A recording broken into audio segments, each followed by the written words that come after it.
pour nous parler maintenant de l'activité de médiateur santé père aidant, nous recevons Alison Simons, qui est justement médiateur santé père aidant au sein de l'association, enfin du programme Un chez soi d'abord. Alison Simons.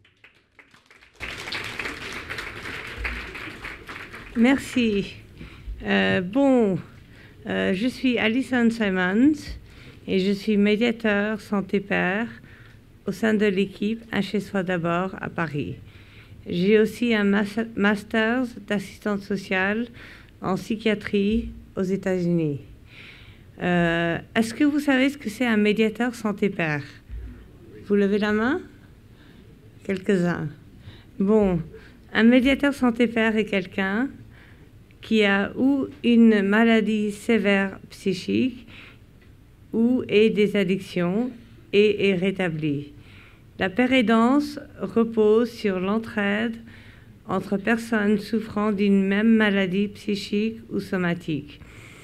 Mais ce qui me sert le plus dans ce métier, c'est mon parcours personnel, mon expérience avec le rétablissement aux États-Unis et ce que j'ai vécu au sein des institutions françaises quand je suis rentrée vivre en France il y a maintenant 7 ou 8 ans, je ne sais pas.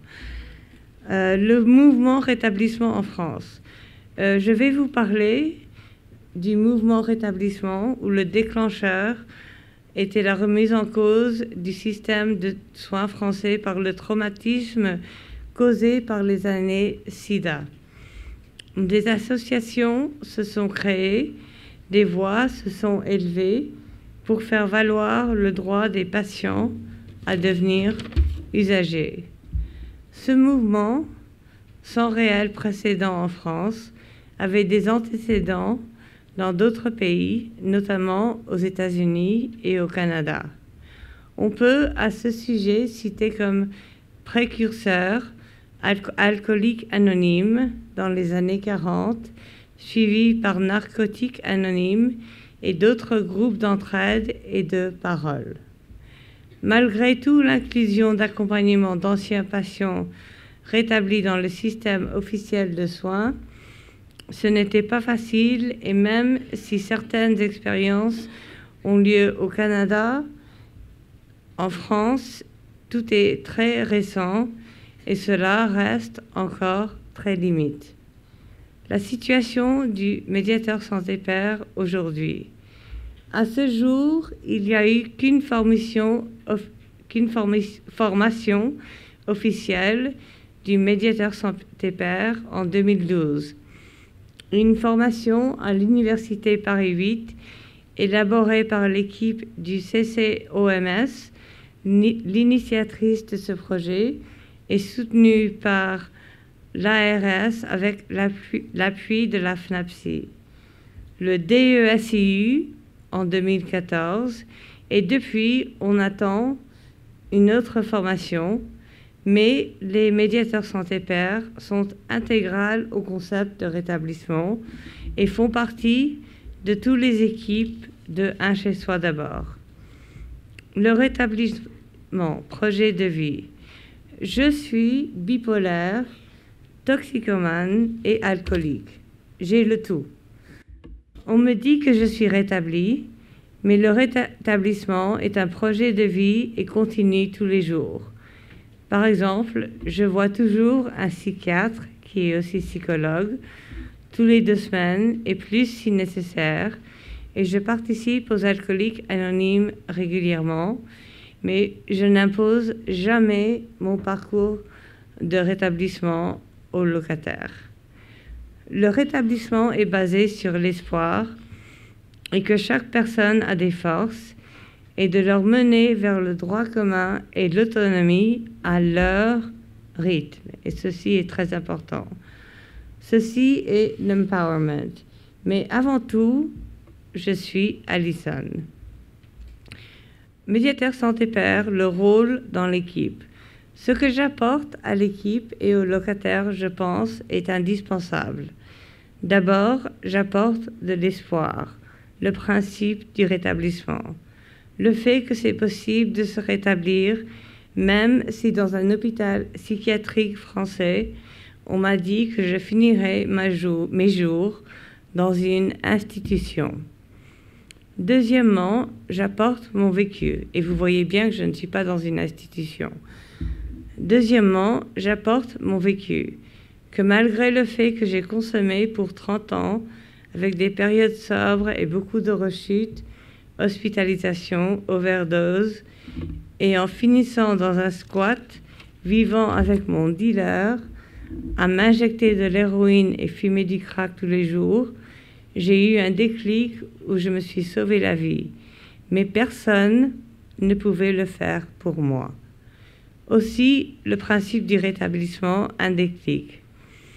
Ce déclic est important et fait partie du processus du rétablissement.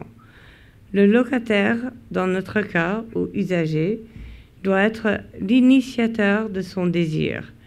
Vouloir un autre mode de vie, c'est pourquoi nous appuyons sur les forces des locataires et leurs rêves.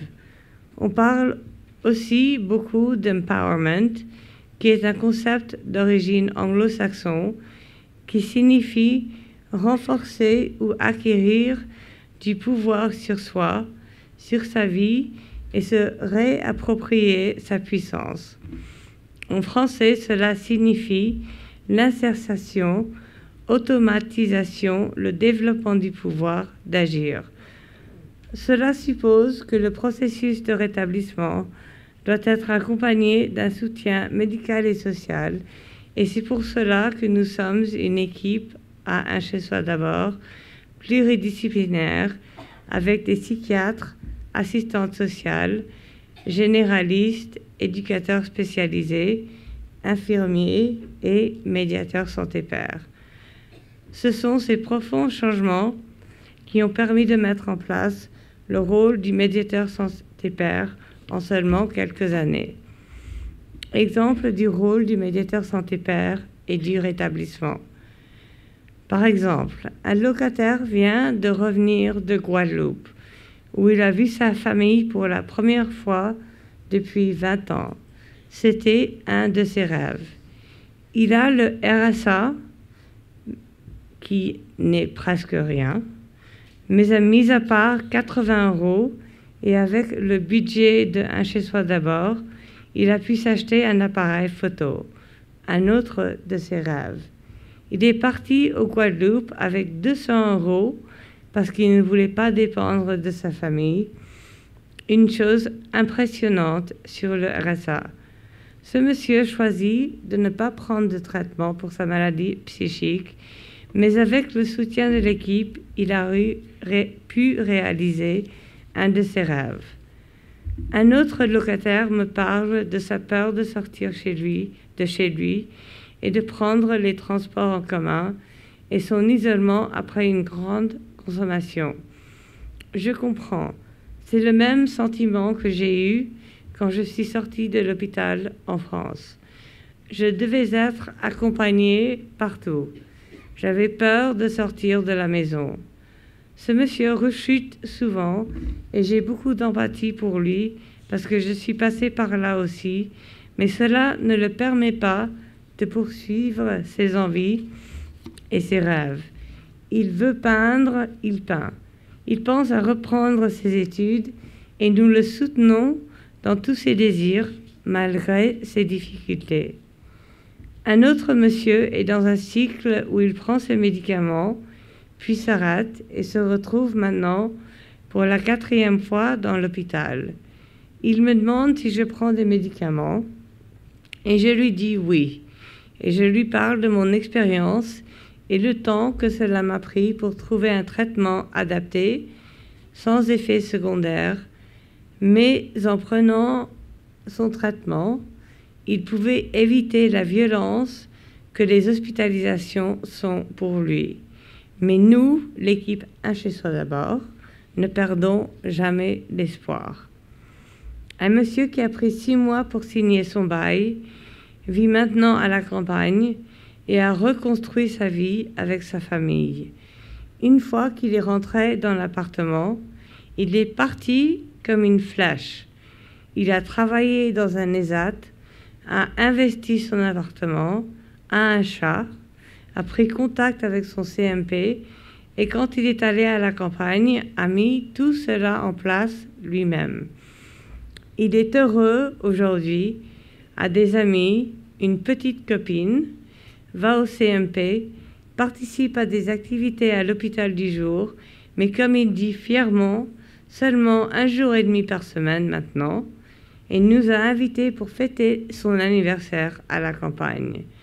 Un binôme de l'équipe, parce que nous travaillons en binôme, ira car cela est très important pour lui, et il reste en contact avec nous 1 fois par semaine par téléphone. Nous travaillons avec les forces et les rêves des locataires. Nous les soutenons et les encourageons qu'ils ne sont plus des patients, mais des personnes qui ont droit à des désirs et des envies comme tout le monde. Le médiateur Santé Père est un exemple de cela. Un travail en équipe. En équipe, en binôme, nous discutons nos rendez-vous avec les locataires. Est-ce que tu penses qu'il est en manque ou s'il a consommé? Prend-il ses médicaments ou de son comportement si cela a changé? Un locataire un jour m'a pris à part pour me dire qu'il s'était marié.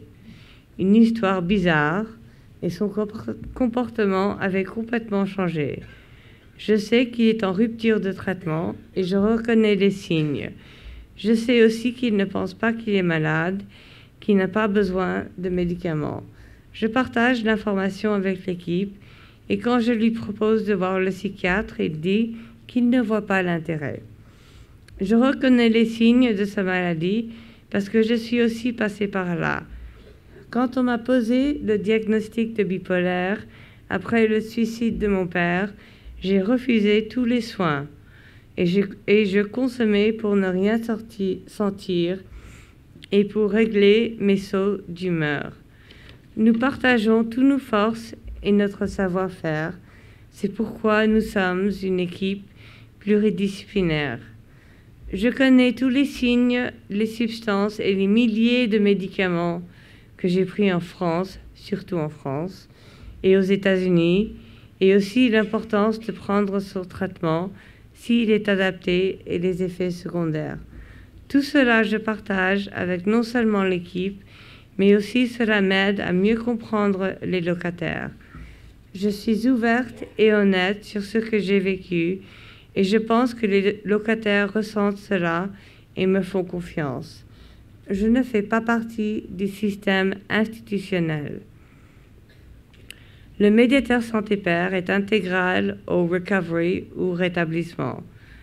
Le rôle du médiateur Santé Père est intégral au concept du rétablissement que nous essayons enfin d'instaurer en France. Nous, les usagers, parce que j'étais aussi un usager, sont d'abord des humains, avec tous les droits qui vont avec. Et j'ai de la chance d'habiter en France, où la couverture sociale est un droit irrévocable. Les médiateurs Santé Père vers la reconnaissance officielle. Mais il y a un problème reconnu par tous les médiateurs Santé Père avec qui je travaille. C'est que nos compétences ne sont pas reconnues par les institutions françaises. Nous avons à peine une formation. J'ai dû inventer ce que je faisais dans mon travail. Par exemple, mon statut est auxiliaire de vie, malgré mes compétences, car le poste de médiateur Santé Père n'a pas de cadre et n'est pas reconnu. Mais je fais le même travail que toute l'équipe.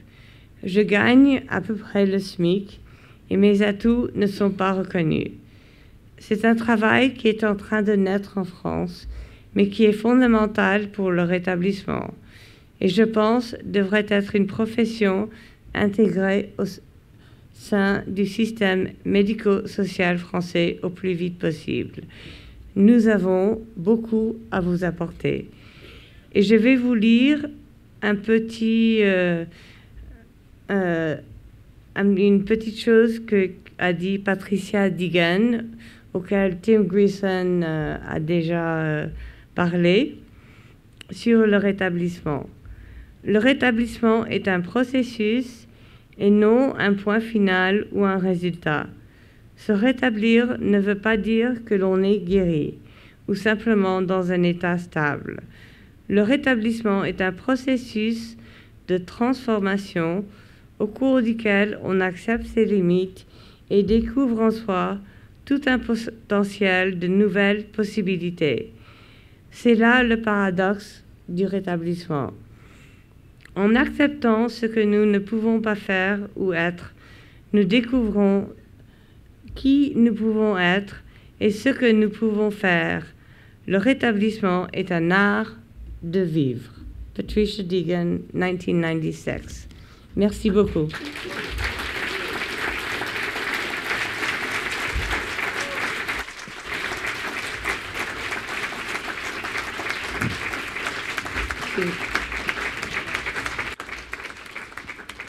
Merci Alison.